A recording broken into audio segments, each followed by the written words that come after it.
ہماری پچھلی ویڈیوز پر کچھ لوگوں نے سوال کیا کہ اگر کوئی نان بلیور یعنی مذہب پیزار لوگ ہوں تو چونکہ وہ مذہب کو مانتے ہی نہیں تو وہ کیسے سٹریس سے بچ سکتے ہیں. تو آج کی اس ویڈیو میں ہم سائنسی ذہن رکھنے اور نان بلیور کے لیے سٹریس سے بچنے کے طریقے بتا رہے ہیں. ان کے لیے 4 علاج ہیں. نمبر 1، سٹریس پیدا کرنے والے مسئلے کا حل تلاش کیا کریں. ہم میں سے زیادہ تر لوگ مسائل پر رونا دھونا شروع کر دیتے ہیں. آپ روئیں دھوئیں نہیں بلکہ حل کی طرف آئیں، آپ سٹریس سے باہر آ جائیں گے. دنیا کے خوش ترین انسان میتھیو ریکٹ کا کہنا ہے، آپ اس کی ویڈیو ہمارے چینل پر دیکھ بھی چکے ہیں. اس کا کہنا ہے کہ میں جب بھی کسی مسئلے کا شکار ہوتا ہوں تو سوچتا ہوں کہ کیا دنیا میں اس مسئلے کا کوئی حل بھی موجود ہے.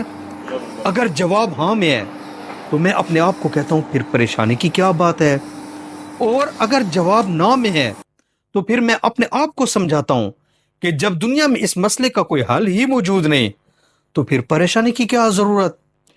دوسرا، آپ مسئلوں کے نام بدل لیا کریں. آج سے آپ مسئلوں کو مسئلے نہیں بلکہ چیلنجز بولا کریں. اس سے بھی آپ کا سٹریس کم ہو جائے گا. نمبر 3، آپ جاگنگ کیا کریں. آپ کو جب بھی انگزائٹی، سٹریس، ڈپریشن، ٹینشن ہو تو آپ مسلسل 20 منٹ جاگنگ کریں.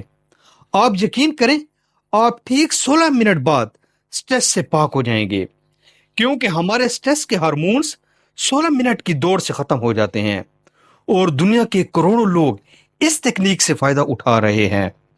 اور نمبر 4، یوگا کیا کریں.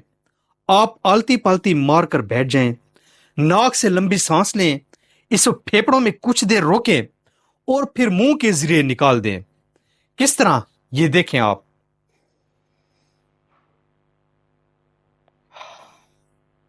آپ یہ ایکسرسائز 100 بار کریں گے، اس سے بھی آپ کا سٹریس بھاگ جائے گا. آخر میں میری آپ سے درخواست ہے کہ آپ اس ویڈیو کے بعد ہماری ویڈیو دنیا کے خوش ترین انسان میتھیو ریکٹ، اس کی یہ ویڈیو ضرور دیکھیں.